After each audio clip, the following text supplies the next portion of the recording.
నేను మీ రాజేష్. రానున్న ఎన్నికల ఫలితాల తర్వాత చంద్రబాబు నాయుడు గారిని ఎన్డీఏ కన్వీనర్గా చేయొచ్చు అనే ఒక వార్తలు వస్తున్నాయి. ఆయన మళ్ళీ చక్రం తిప్పబోతున్నాడు ఆ కేంద్రంలో అనే దానిపై విశ్లేషించడానికి మనతో సిఎస్ రావు గారు, సీనియర్ జర్నలిస్ట్ సిఎస్ రావు గారు మనతో ఉన్నారు. ఆయన అడిగి తెలుసుకుందాం.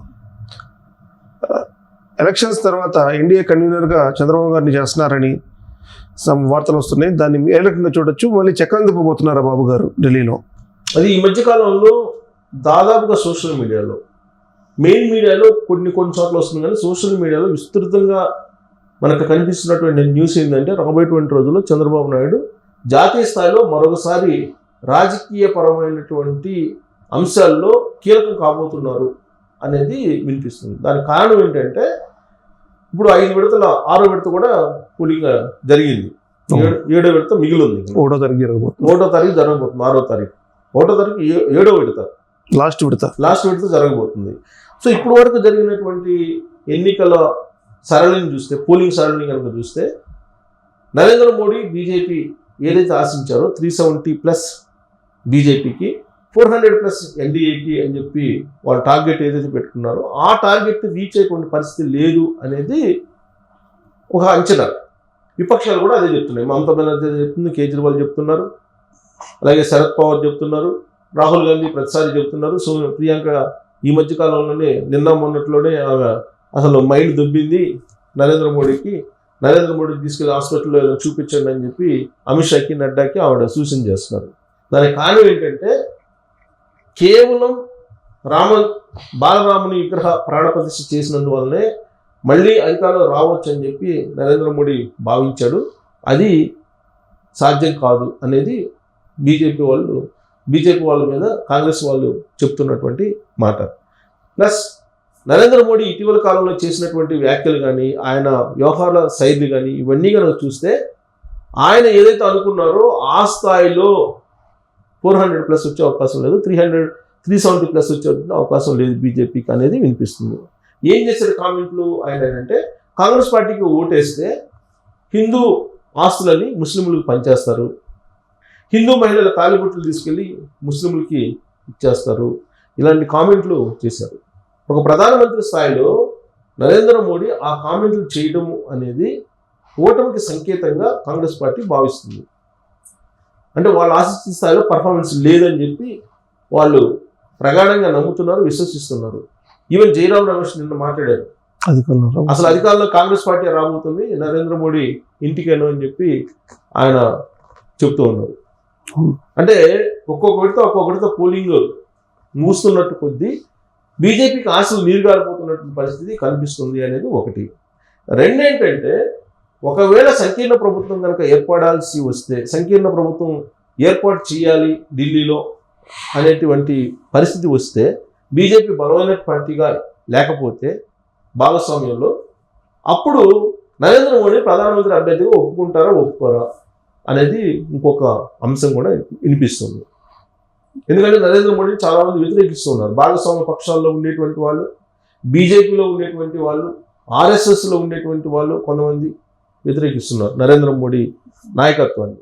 ఎందుకు వ్యతిరేకిస్తున్నారంటే, అసలు నరేంద్ర మోడీని 2014లోనే ప్రధానమంత్రి అభ్యర్థిగా పార్లమెంటరీ బోర్డు ఎంపిక చేసినటువంటి సమయంలో ఆ పార్లమెంటరీ బోర్డులో ఉన్నటువంటి అద్వానీ ఆ సమావేశాన్ని బాయ్కాట్ చేసి బయటకు వచ్చారు.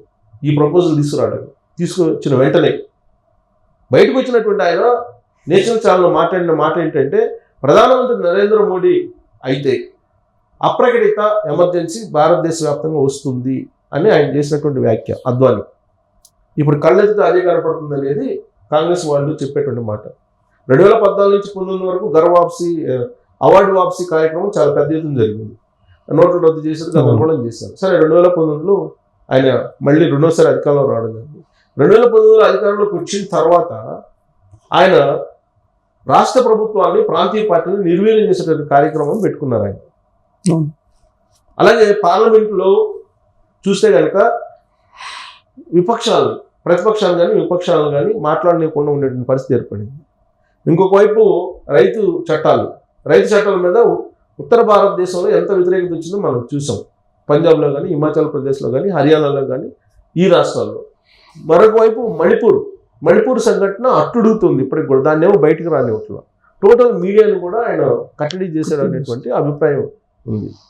ఈ నేపథ్యంలో మొత్తం ఎవరైతే వామపక్ష భావజాలం ఉన్నటువంటి వాళ్ళు కానీ, లేదా బీజేపీకి వ్యతిరేక భావజాలం ఉన్నటువంటి వాళ్ళు కానీ నరేంద్ర మోడీని వ్యతిరేకిస్తూ ఉన్నారు. వీళ్ళందరూ కూడా ఒక కూటమిగా ఏర్పడ్డారు, ఇండియా కూటమిగా ఏర్పడ్డారు. ఇండియా కూటమిగా ఏర్పడి ఇప్పుడు ఏం చేస్తున్నారు? నరేంద్ర మోడీ అనేతను ఉండకూడదు అని చెప్తున్నారు. కేజ్రీవాల్ అదే చెప్తున్నారు. మిగతా వాళ్ళు ఎవరైతే ఈడీ సిబిఐ అరెస్ట్ చేశారో వాళ్ళందరూ అదే చెప్తున్నారు.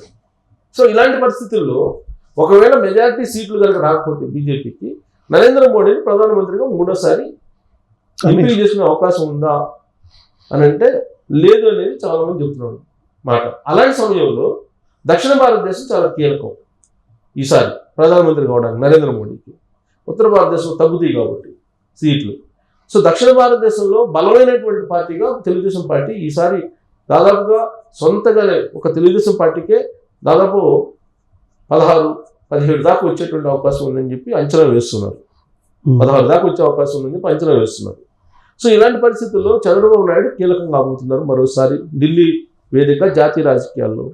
అంతేకాకుండా గతంలో ఎన్డీఏని విజయవంతంగా నడిపినటువంటి అనుభవం చంద్రబాబు నాయుడుకు ఉంది కాబట్టి చంద్రబాబు నాయుడుకి ఎన్డీఏ కన్వీనర్గా బాధ్యతలు అప్పచెప్తే మొత్తం జాతీయ రాజకీయాల్లో ఈ భాగస్వామ్యాన్ని విజయవంతంగా నడపగలరు అనేటువంటి ఒక అభిప్రాయం బీజేపీ పెద్దల్లో కూడా ఉంది అనేది ఒకటి ఢిల్లీ నుంచి వినిపిస్తుంది. నితీష్ కుమార్ లేదా చంద్రబాబు నాయుడు వీళ్ళిద్దరే కనిపిస్తున్నారు సీనియర్స్ అక్కడ ఎన్డీఏలో. సో కాబట్టి నితీష్ కుమార్ కన్నా కూడా చంద్రబాబు నాయుడు దక్షిణ భారతదేశంలో ఉండేటువంటి అన్ని రాష్ట్రాలు కోఆర్డినేట్ చేస్తున్నట్టు సత్తా ఉంది కాబట్టి ఆయన్ని ఎన్డీఏ కన్వీనర్గా చేస్తే బీజేపీ బలహీనపడినప్పటికీ కూడా ప్రభుత్వాన్ని ఏర్పాటు చేయడానికి, స్థిరమైనటువంటి ప్రభుత్వాన్ని రన్ చేయడానికి సానుకూలమైనటువంటి వాతావరణం ఏర్పడుతుంది.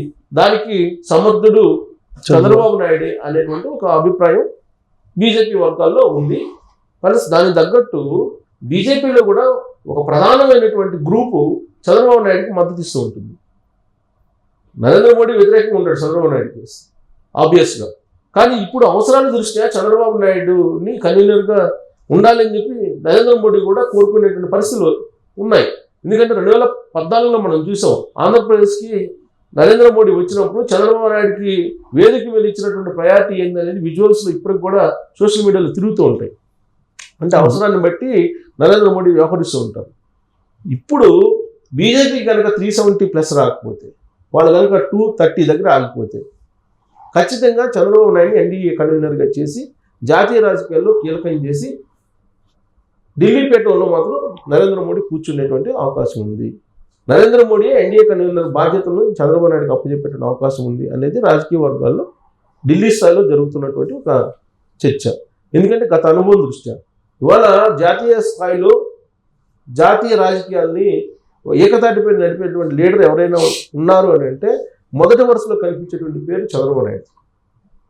ఆ తర్వాత నితీష్ కుమార్, శరద్ పవార్, లేదంటే మమతా బెనర్జీ ఇవన్నీ కూడా వినిపిస్తూ ఉంటాయి. కానీ చంద్రబాబు నాయుడుకి ఉన్నటువంటి అనుభవం, ఆయన గతంలో ఎన్డీఏ కానీ, తర్వాత యునైటెడ్ ఫ్రంట్ కానీ, నేషనల్ ఫ్రంట్ కానీ వీటన్నిటిలో నడిపినటువంటి అనుభవం ఉంది కాబట్టి క్రిటికల్ పొజిషన్లో బీజేపీ కనుక పడితే చంద్రబాబు నాయుడుకి కీలకమైనటువంటి పదవి ఢిల్లీలో రాబోతుంది. దాని ఫలితంగా ఆంధ్రప్రదేశ్కి కూడా ఆంధ్రప్రదేశ్ ప్రయోజనాలు ఖచ్చితంగా నెరవేరేటువంటి ఛాన్సెస్ అయితే కనపడుతున్నాయని చెప్పి మనం విశ్లేషణ చేసుకోవచ్చు. ఓకే, థ్యాంక్ యూ సీఎస్ రావు గారు.